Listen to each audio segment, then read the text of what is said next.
Ilmi namaa akkuma dachee tanarratti bakkaa fi haala adda addaa keessatti dhalatu kennaa fi dandeettii malaa fi ga'umsa garaagaraa qabatee dhalata.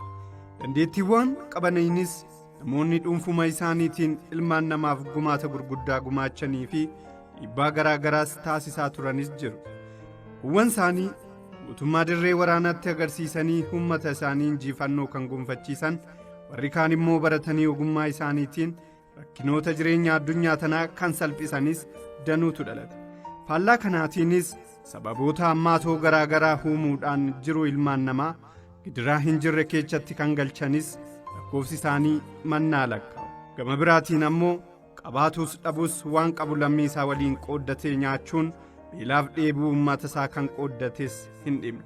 Harjaan ganama hayyaanni arjummaa irra bule kan akka itti qabeenya godhatan beekuu fi harki isaa immoo akka itti kennu beekus mana hinuma jira. Kan beellii fi gidiraan uummata isaa hirriba hin kennineef, kan waan qabuun lammii isaaf birmachuu itti beeku, qabeenya qabuun ilmaan namaa gidirsuu osoo hin taane gidiraa keessaa baasuuf kan harkaa qabus dacheentuun kan magarsite danuudha. Miidhuurra baraaruun, fudhachuurra kennuun kan isaan gammachiisu, ilmaan namaa gargaaruun kan jireenya guyyaa guyyaa ta'es arjaan harkisaa arjummaaf uumame lakkoofsaan heddachuu baatus mana hinuma jira. Eebuuf beela lammii isaa kan ofii isaa, kuba ilmaan namaa kan ofii isaa godhee dhukkubsatee daara saba isaa daara qaama ofii isaa gochuun kan dhiyaaf barii ilmaan namaatiif kufee ka'u, kan jiruu mataa ofii dhiisee saba isaatiif jiraatu ilmi qajeelaan ganamuma ayyaana lammiitiin eebbifamee gola haadha Oromoo keessaayis hin dhabamne. Dacheen ilmaan Oromoo baattee qananiin guddifte Oromiyaanis goota, beekaa, harjaa fi raagaa ilmaan ishiitiif hin waakkanne. Qaruuwwan sammuun qaraa warra harki jiidhaa kan waan qaban ilmaan namaa waliin qooddachuu fi nyaachuu itti beekanis harjoomuu hin dhiifne. Oromiyaa gara kaabaatti kan argamtu gandi qonnaan bulaa guutaa lamlam qaama dachee Oromiyaa taatee akka gadameessaatti harjaa tokko Oromoo guutuu badhaafte. Qomoowwan gurguddoo ilmaan Oromoo keessaa tokko kan ta'e ilma Tuulamaa Naga'oo irraa kan dhalate badhaasni kun rakkina Oromootiif nama furmaata ta'uuf qooda olaanaa taphachuu danda'edha.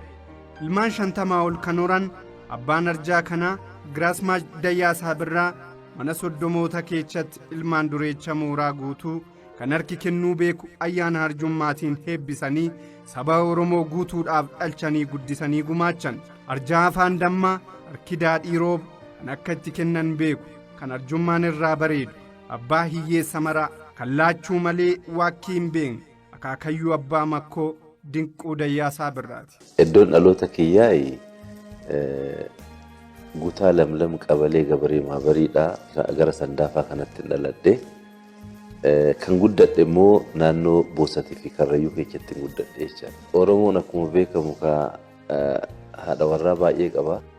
Abbaan Dinquu Dayyaasaa haadholii warraa hedduu kan qaban ta'anis ijoollee isaanirraa dhalatan mara waliinuu anuma tokko keessa waliin jiraachaa turan. Hawwan kunniinis ijoollee marayyuu kuni kiyya sun immoo kan ebaluuti osoo hin jedhiin ijoolleen illee haadholii kanneen marayyuu haadha isaaniitiin waluma qixa ilaaluudhaan rakkoo tokko malee jaalalaa fi kabaja maatii bareedaadhaan jiraachaa kan turanidha.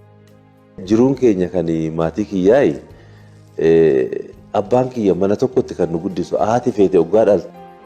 Warra dhalchee Dinq horee mooraa guuti dureecha sa'aa namaan badhaadha hayyuu fi habbaa biyyaa Giraasmaach Dayyaasaa Birraa fi hayyoo Daassee Gurmuu irraa kan dhalate Dinquu Dayyaasaa Birraa akkuma ilmaan Oromoo kamittuu dhalatee sirna ammachiisaatiin maqaan moggaafamee fi lammiitti makamee gursaa fi heebba warra isaatiin kan guddate qarqara laga Awwaash gaaddisa gaara Boosaat jaladha. Akkuma daa'imman baadiyyaa kamittuu annaan dhugaa taphachaa fi burraaqaas kan guddate yoo ta'u barumsas tokko jedhee barumsa qeesirraa eegale.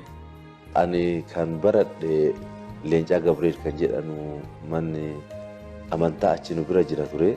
Mana amantaa san keessatti qeesiidhaan hin baradhe. Sanii booda immoo naannoo Boosatitti dhufeetiin kifilii tokkorraa qabee haga kifilii 8 ga'utti baradhe. Walincitiitti hin baradhe jechaadha. 10-12 haga ga'utti immoo Atsee Galaadiyoos kan jedhamu amma Hawaas kan jedhamutti hin baradhe. Teeknikii fi mooyaa diippiloomaadhaan eebbifame.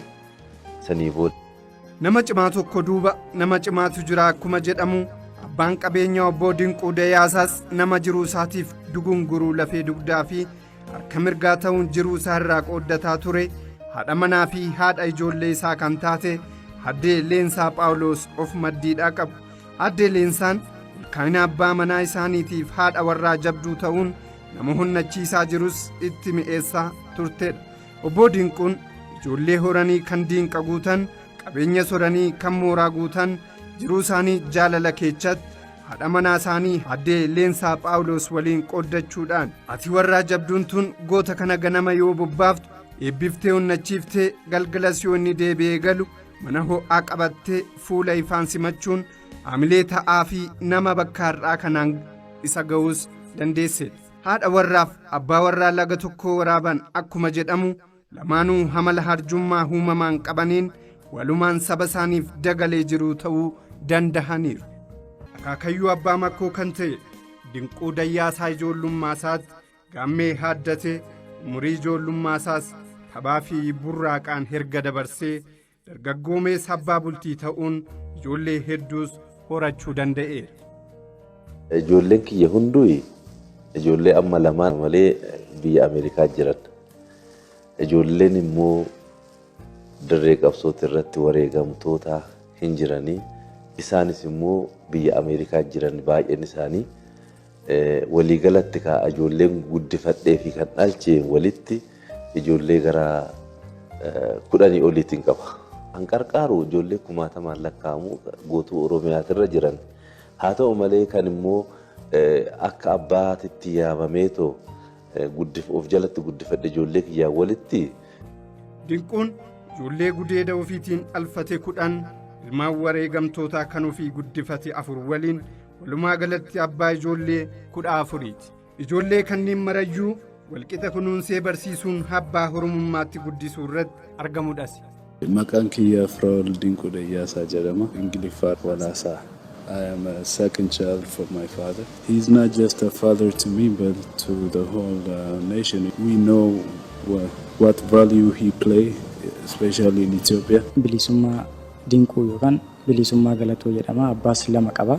Tokko kan irraa dhaladhee tokko immoo kan na guddifate jechuudha. Bilisummaan abbaan isaa qabsuma kanarratti walumaan turre. Abbaan isaa erga wareegamee booda barbaadetiin ijoollee amata 7-8 ta'anitti fakkaata fudhadhee guddisee. Jalqaba abbaa kiyya kan irraa dhaladhe kanaa fi Dinquu hiriyaa walii turan. Kutaa tokkotti hojii baratanii kutaa tokko keessa hojii galanii wajji bulanii wajji nyaatanii hojii dhugan akka malee hiriyaadha akka malee wal jaalatan. Qeessafuu fi hoonni Oromoo irraa hin godaaniin ilmaan baasuuf dullachaa Karrayyuu fi Oromoota hoboo keessatti kan guddate arjaan gaaddidduu qabeessi kun akkuma lafaa ba'een cunqursaan uummata isaarra gahaa ture isa quuquun gara qabsoo hidhannootti galuuf murteessee ka'e. Dhiibbaa fi roorroon uummata Oromoo qeedhuma isaatti gahaa ture dhibee gara qabsoo hidhannootti kan isa galche. Dinquu Dayyaasaa hiriyoota isaa kan akka Galatoo Maashoo fi Bobaa waliin hidhannoo isaanii hidhatanii dirree qabsootti bobba'an. Yeroo amata 28 har'aa jechaadha. Akkuma ijoolleen Oromoodhaa quuqama Oromootiin qabsaa'uu qabna. Rakkina Oromoo qabsoodhaan hiikna jedhanii akkuma ba'an anis barattoota keenya ijoollee waddanyoota kiyya wajjiniin qabsoo kanatti makamuu qaba jennee yaallii xiqqoo goonee turre. Yeroo kan Dinquu qabsoo Oromoo keessatti jaallan isaa wajjin waraana bilisummaa Oromoo gurmeessanii bobbaa jalqaban. Dinquu egaa har'a miti kan hin bare isa bara qabsoo bara chaarteraan bare achi deebi'eetiin inni sadarkaa kana ga'e namni yoo jiraate waan hedduu arga. Wal arginan seene nuti hundumti keenya karaa bosona seenne. Obbo Dinquu ijoollummaa kiyyarraa kaasitan beeka. Maatii warra abbaa maakoo maatii warra ayyaantuu ta'uu oduu Dinquun arginanii beeka. Wal beekuun kenna. Almost waggaa 20 fi ani biyya Ameerikaa anaa jiru biyya kana keessatti dhufee yuunivarsiitii banuu barbaadaa, kolleejjii banuu barbaadaa jennaaniin namni kolleejjii qabu yeroo san keessatti ka duraa kan hangafaa obbo Dinkuu yookaan Rift Valley ture isa waliin dubbannee guyyaa yeroo san wal barannee kolleejjii ani Ameerikaatti yuunivarsiitii barsiisaa ammoo biyya kiyya galee kolleejjii banuu barbaadaa jennaaniin kunuu keetii maal gootaa kolleejjii biraa bantaa kanaayyuu waliin hojjechuu nurra jiraa kunillee ka uummata keenyaati kanaafuu maaliif waliin hin hojjennee waan jedhu naa dhiyeesse biyya kanatti akka kolleejjii dhaabuuf yookaan ammoo abdii guddaa naaf kennee fi baay'ee na harkise keessaa tokko. Waa'ee obbo Dinquu egaa yeroo dheeraadhaaf yana wal beeku magaaluma kanatti kan wal barree waggaa gara 20 jala hin dhufa Adaamaatti waltajjuma irratti wal barre. Jaallansaa waliin waadaa horummaa waliif galanii akkuma bobba'aniin hordoddee irratti waraana isaanitti banameen hiriyoota isaanii waliin bobba'aniin adda adda babbaduuf dirqaman innii fi jaalli isaa Galatoo Maashoo gara baha Oromiyaatti yoo baqatan riyaan isaanii roobaan ammoo gara gaara Boosaatitti ol deebi'uun waraana yeroo sanaa Jaalmaammoo Gadaatiin durfamaa ture itti makame. Leenci diddaa gabrummaaf kutatee manaa ba'e roorroo fi cunqursaan saba isaarra ga'aa ture riba sadhoowwuun guggubee kan bosonatti isa baase Dinquun osoo hagamuu hin turin oduu roobaan wareegameera jettu yoo dhaga'u baay'ee gadda guddaa keessa gale ta'us maqaa jaala isaa kanas fudhachuun roobaa Boosaat jedhamuun qabsicha fuulduratti tarkaanfachiisuuf hidhannoo isaa jabeeffatee ka'e. Dinquun jaallansaa qabsoo birattis maqaadhuma roobaa jedhuun kan beekamu yoo ta'u dirree qabsoo adda addaa irraattis jaallansaa waliin jabinaan hirmaachuu isaatiin jajama. Yeroo sana lubbuu isaa kennayyuu ture oromummaa isaatiif baay'ee sabboonaadha sooddi duuba deebi'u miti roobaa jenna nuti roobaatti beennaa Dinquu kana nurguman biyya alaa dhaqeen dhaga'e. Ani kiyya maqaan roobaa Boosaati. Dinquun qunnamaa ture maqaan roobaa kanaan qunnamaa ture gidduutti qunnamtiin keenya ciccitee anis waan ta'e ergasii ala kana bahee yeroo tokko na qunnameera. Keessattuu yeroo saartaraa sana guddoo hedduu hanga wareegamuu jala qabutti waan baay'ee hojjechuusaa quban qaba. Namoota hedduunis naannoo sana turan miseensoti naa himaniiru. Roobaa Boosaatti walitti dhufne innilleen obbo Galaataa Faadhaa waliin deemaa shaabarree fi asiin gara Harwaacaa akkanarra hunda fuula masalaa kan hunda waliin socho'aa ture. Namni har'a Dinquu arguu makiinaa bareedduu biyya Itiyoophee mana bareeda keessa jiraatee jireenya fooyya'aa keessa amma jiraatu kana miti kalaaluun irra ture.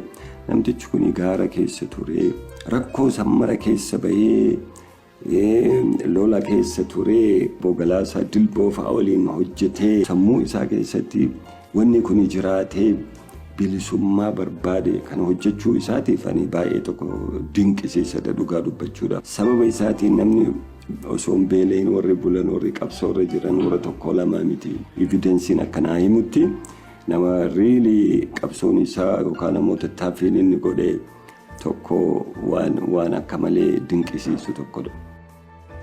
Egaa ana wajjinis seenaa walitti nu hidhu waan tokko tokko. Yeroo haalli jiru hooggantoota qabsichaaf ulfaataa ta'uun hooggantoonni addichaa biyya gadhiisanii gara halaatti baqatanii turanitti jaalli kun bakka isaanii bu'uun qabsicha hoogganaa waraanaaf meeshaa waraanaa nyaataa fi qoricha dhiyeessuun humni addichaa akka addaan hin bittonnoofneef qabsichi itti fufuuf qooda jaala tokko nama ba'achaas turedha.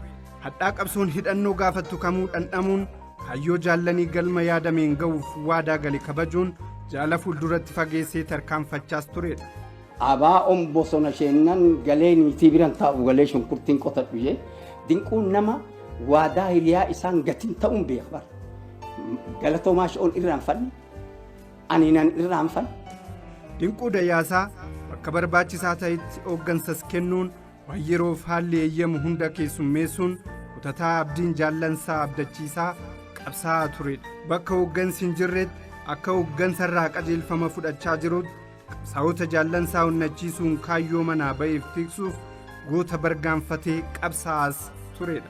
Ani eegduu isaatiin ture haa ta'u malee Galaasaan biyya jira jedhee amata lama mulduu waraana hoogganaan ture. Bakka baay'eetti qarqaaraan tures. Namoonni dhugumaan qabsichas jaallatan jaarmichis akka jiraatee itti fufee milkaa'u barbaadan yoo hoogganni hin jiru ta'ellee hin jiranii bara akkas godhanii bara akkas ta'anii jechuurra hoogganni ni jira. Bakka jiranis akkatti jiranis quba qabna jedhee toofaa jecha.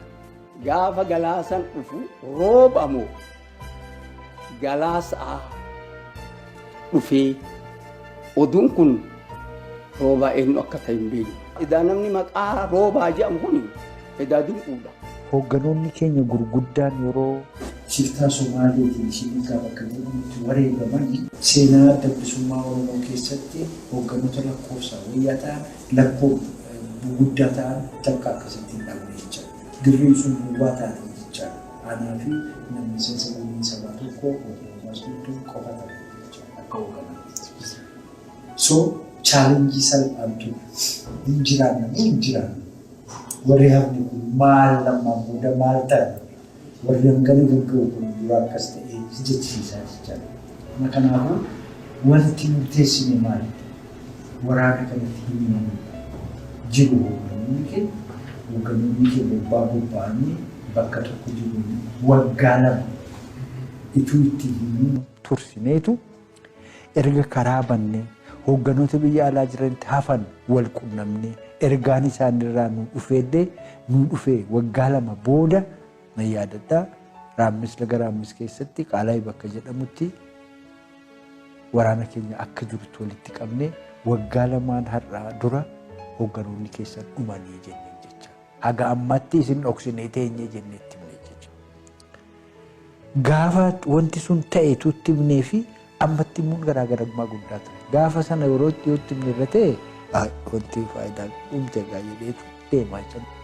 Arjaan durummaa fi harjummaa ayyaanni warra isaa barruu harka isaa irratti biifeef kun ganamumarraa qabee uummata isaatiif kan of kennee fi hayyummaa kanaaf kan jiraachaa turee fi har'as jiraachaa jirudha. Dinquun kichummaa isaatti umurii fi qaamaan osoo hin bilchaatiin cunqursaa alagaa falmuun hidhannoo isaa hidhatee dallansaa waliin qabsoo hidhannoof dirree waraanaa qabsootti kan bobba'ee fi gatii qabsichi gaafatus nama onnee guutuun kaffalaa turedhas. Dinquu Dayyaasaa Birraa wal'aansummaa qabsoo kana osoo gochaa jiranuu haalli yeroo sanaa ture qabsaa'uu bira darbee jiraachuufuu ulfaataa dhufuun Galatoomaa Shoo waliin biyya alaatti ba'anii qabsaa'uuf walii kakatanii ka'an. Abbaa bilisummaadha jechaadha. Galatoomaa Shoo kanaan qabsoonis nu milkoofne kanaaf biyya alaa deemuu qabna jennee paaspoortii baafanne jechaadha. Asuma Walincitii jedhama katamaan sunii katamaa san keessa waliin turre paaspoortii keenya fudhannee Jibuutii deemnaa jennee walii galle jechaadha. Amma haga paaspoortiin ga'utti warra keeyyanii na eebbisi akka woon qabaa abbaa kiyyas haadha kiyyas dhaqeetiin nagaa jedhee gaafadha jedhee deeme hogguu addunyaan kiyya kun jechaadha. Qanii afurii booda akka wal arginutti walii mari'annee nagaatti jedhee anis immoo gara haadha tiyyaan deemee abbaa kiyya bira anis Oromoodhaa irreeffadheetiin deebi'a jedheetiin anis gara Boosat kan jedhanitti deeme. Hariiroon Galatoo fi hariiroon Dinquu tokkoffaa Oromummaata walitti fide. Oromummaa bira taree jaalala obbolummaa waliin qabaachuurraa kan ka'e hanga bosona keessa beelaanii dhagaa boraafatanii bulutti waliin ga'an. Amma dhufee Walincitii dhagaa kan hin jiru ani Walincitiitti gwaddinyaa kiyya eeguu calqabee jechaadha. Yoon Walincitiitti gwaddinyaa kiyya kana eegu nama inni akka maleetti jaalatu Galataa Maashoo kan jedhan du'aasaa fuudhanii raatanii balbala isaati irratti darban. Gizeen inni rafaa ka'u mana kiyya barrii duratti gwaddinyaa kiyya san reeffa isaa achi ciibsaniitiin arge jechaadha. Amma homaan dubbannee naan zooree wanna tureef isa ta'ullee hubachuu hin dadhabe. Jaalasaa amanamaa hiriyaa garaa kan gaafa rakkinaa waliin mari'atan jaalala lafa rakkootti waliin dabarsan kan tasa of biraa dhabe Dinquun gadda guddaa isa muudatee waan qabee gadi dhiisu wallaaluun qawwee kilaashii qabu lama bakka ol kaawwatee ture hojjetaa isaa qonnaa kan ture habarraa waliin hidhatanii kaan. Garuu gara deeman waan beekan hin fakkaatan jaala baay'ee jaalatuu fi hamanu tasa of biraa dhabuunsaa kana boodas isaafis jireenyi fuuldura dukkana waan ta'ee itti mul'ateef maal gochuu akka qabullee beekuu fi itti ulfaatee ture. Gadda ulfaataa kanaan liqimfamee jaalli kun hiriyaasaa baay'ee jaalatu kanallee boo'ee fi dhaabbatee awwaallachuuf humna argachuu hin dandeenye. Qawwee kan awwaale goora gubbee kan jedhamu san ture. Abarraa san biran kaa'ee qawwee lama kafana keenya hunda kan waraanaa kan keessa turre kan uffanne achumatti dhiisee ture. Ka'eetiin abarraa san bira dhaqeetiin. Ani kanan jiru safaraa gabaree keessa. Isa keessa qaxxitaa natti dhufee kai meeshaa qabdu hidhadhu jedhee na kaase. Eecha dhaqnaa bakka na dhaqnaa homaa natti hin dubbatu. Kootu hin deemnaan jedheen ittiin himne. Oduma deemnu eecha deemnaa naan jedha abarraan kun. Zim jedhee kootu bakkee deemnu jira jedhaan. Ho'i nakkaa naan jiru maal gizuma takka bakka har'a jiraachuu hin dandeenye gizuma takka. Mee silatiin dura godhadha boosatitti gara galee naan jedhe qaxxalin jedheen oduman jedhu.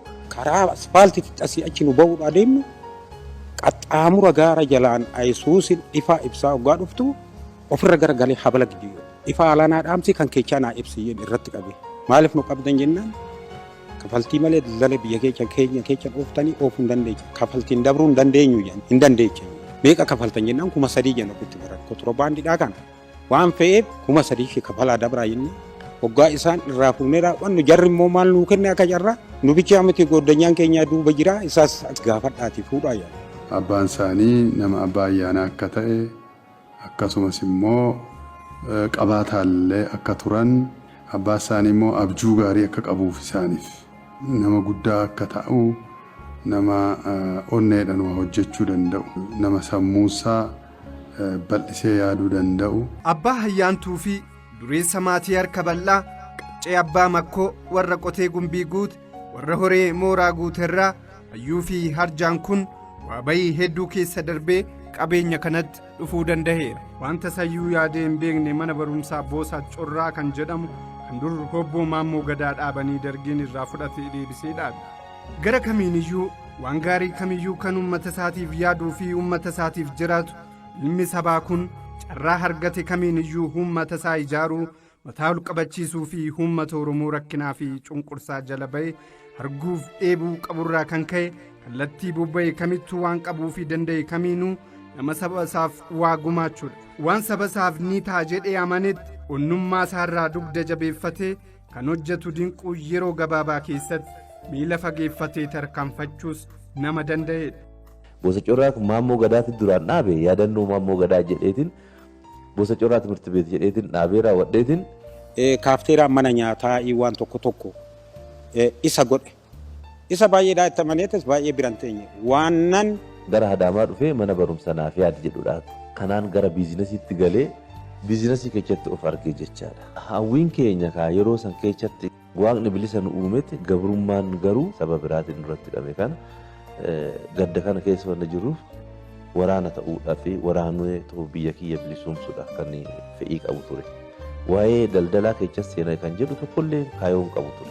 Qabsaa'ee afaan qawweetiin uummataa fi biyya isaa walaboomsee kabajaa fi ulfina isaaf maluutti horuuf hidhatee kan ka'e gameessi kun yaada gara daldalaa tasumaaf jooteeyyuu kan hin beeknee fi tasuma garba daldala keessatti of arguusaa dubbata. Booda keessa gaa nutis olii gad deemuu keessa qunnamtii irraa nu jalaa baay'ee booda namni kun waan biizinasii wayii goggodhaa jiraachuusaa dhageenye. Akkuma carraa ta'eeti gara biizinasaatti galu. Qoricha dhibee sabaa godhee kan waaqni warra isaa ganumuma isa uume dinquu dayyaasaa dirreedhuma qabsoo hidhannootti osoo gara daldalaatti hin dhufiin dura guyyaa tokko jaallansaa qabsoo waliin osoo bosona keessa deemaa jiranuu namni inni hin beekne tokko mudhiitti marxoo hidhatee qaamni isaa rifeensa qabuu fi mataan isaa guduruu ta'e jaallansaa keessaa yaamee. Namuma keessaa ka'eeti abbaa biyyaa si goonee naan jedhe.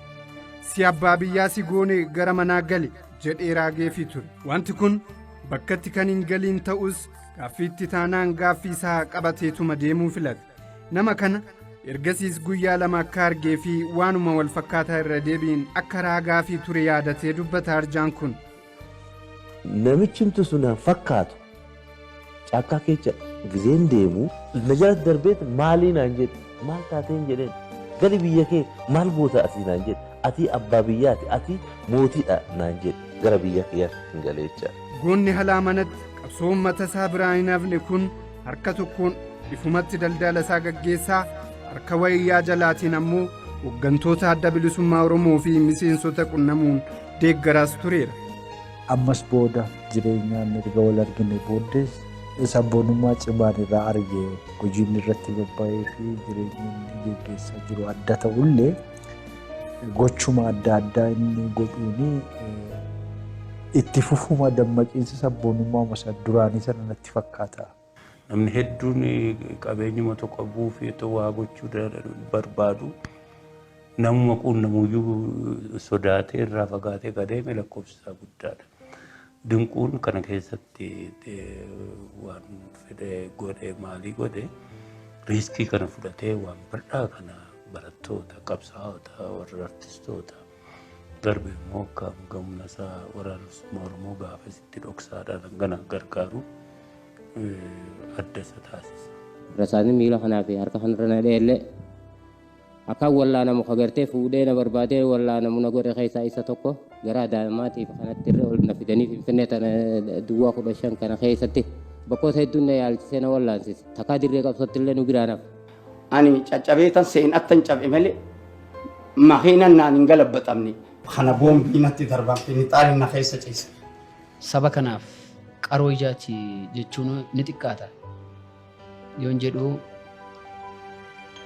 hayyoota walitti sassaabuu keessatti namoota dhaban gargaaruu keessatti adda dureedhaan lafa Oromoon rakkatetti argamuu keessatti gaddaaf gammachuu ummatichi qabu kam keessattuu irratti hirmaachuudhaan bodiin kun gahee olaanaa qabu. Nuti hoogganaa isa jechuu ni dandeenya. Hoogganamummaan Oromootu dhimma hooggansa karaa hedduudhaan hooggane. Hoogganaan bara amma fakkeenya galaa isaanis kallattii tokko hooggane. Akkasi kun amma kallattii hedduudhaan hooggane. Amma namni gaan beeku gartee gaafa duraa namni yoo gartee namni kun akkana hojjete akkas hojjete jette oduu guurtuu ganda keessaa tanaa jiraati galgaluma fuudhanii takkaa miidhaati irra ga'a. Seenaa waliitti illee dhoo'isuu miti ol baafnee dubbannaa jechuudha. Akkasitti duuba nama seenaa nama dhugaa goota hayyuu Oromoo arjaa kakannaa gartee namaa kan nu gammadu. Akkasii ta'uu hin beekaa akkasittis beena. Namni tokko yoo bilisoomee waa'ee namaa dhimma hin qabu. Inni kun garuu barbaadeedhuma nama argaansi hin jedhamu. Nama kakootiif arguun baay'ee rakkisaadha. Kanaaf lafa jalasii harka lafa jalaatiin namoota baay'ee gargaaran kan hin jaalladhu kanarratti qabsoo gargaaruu jechuun kanuma malee waan biraa miti. Hojii nama waaqayyooti hojjeta malee dinquun nama tokko miti. Nama hiyyeessa bira nama dhaabatu, nama dhukkubsate bira nama dhaabatu, nama abbaa hin qabne haadha hin qabneen iskuulaan bilisaan barsiisuudhaan kan beekame. Nama dhukkubsate haakimii fiduudhaan haakimii isaatitti rabbii fi isa malee kan arginu tokko lamaa miti waliin inni godhaa jiru. Garaan isaa qulqulluudha, garaan isaa laafaadha, garaan isaa namaaf yaada, namaaf jiraata. So ani kwaalitiin isaa kan inni biizinasa qabullee bareeda ta'e, kan qabsaa'ellee bareeda ta'e kwaalitiin bareedinaan isarraa jaalladhu ammoo gara laafina inni namaaf qabuu fi guddina namaa hawwii guddina namaa inni qabuuf yookaan nama rakkate tokko bira dhaabachuu isaa kanaaf baay'ee tokko galateeffadha yookaan natti tola jechuusi. Qabeenya godhatee horii baay'ee argatus mana gaarii keessatti siree irra ciisus nyaata gaarii nyaatee uffata gaarii uffatus kayyoo ganamaa takkaa dagachuu hin dandeenye. Xiiqii fi kutannoon isaa akkuma gaafa jaallansaa Galatuumaa Shoofaa waliin turanii sanitti kan keessatti cichee hafee fi ittis fufuu danda'edha. Ofii jiruu gaarii jiraatus cunqursaa sabni isaa akka sabaatti keessa jiruu fi jaallansaa itti wareegaman kaawwan isaanii ammoo bosonaa fi jiruu baqaaf itti saaxilaman san daqiiqaaf iyyuu dagachuu hin dandeenye. Warri gaarummaa isaa arjoomina isaa argine baay'eetu jira. Qabsootti wal argine hangatti wal argine sana keessatti achi immoo deebinees dhufnee yerootti wal argine qabnaa jechuudhaaf hin jedhe. Haala gargaraatiin bifa wallaansa dawaatii fi bifa diinagdeetii fi bifa kan hundaan gartee harka lafa jalaatiin nu gargaaraatuma ture. Bakka gartee nuti beelaa fi gartee galaa fixannee garatti sossoonu dhabnettillee galaa kana fideetuma uummataa kanaan fuudheetuma nu hajaateetuma deemaa nu fudhan. Akka kanaan duuba lubbuu teenyallee hedduu baraaraa ture. Akkuma keessa isaatti ciniinnatee fi itti cicheetti humna argateen of cimsuun jallansaa fi humnaa fi hamilee ta'aa of kennee hilma jiraataa turedha. akkuma qabeenya isaa ol guddisaa dhufeen deeggarsa isaas kallattii adda addaatti babal'isuun barataa barumsaaf humni hanqate barsiisuun kan sababa siyaasaatiif yuunivarsiitiiwwan mootummaa adda addaa irraa hari'aman ofitti qabee barsiisaa warra hija mootummaa keessa bu'an immoo biyyoota alaa adda addaatti ergee lubbuu isaaniis baraaree barumsa isaaniis barsiisaa ture. Bara qabsoon Oromoo barattoota dhaabbilee barnoota olaanoo adda addaa keessatti akka malee ho'aa turetti mootummaan biyya bulchaa ture immoo sagalee ijoollee kanaa ukkaamsuuf akka bineensaatti adamsee guuraa waan tureef arjaa ilma sabaa kan ta'e Dinquun ammoo ijoollee kanneen ofitti qabee da'oo gaafa rakkinaa nama ta'aafii ture. Kanaanis lubbuu barattoota baay'ee hamtuu jala nama baraaruus danda'eedha.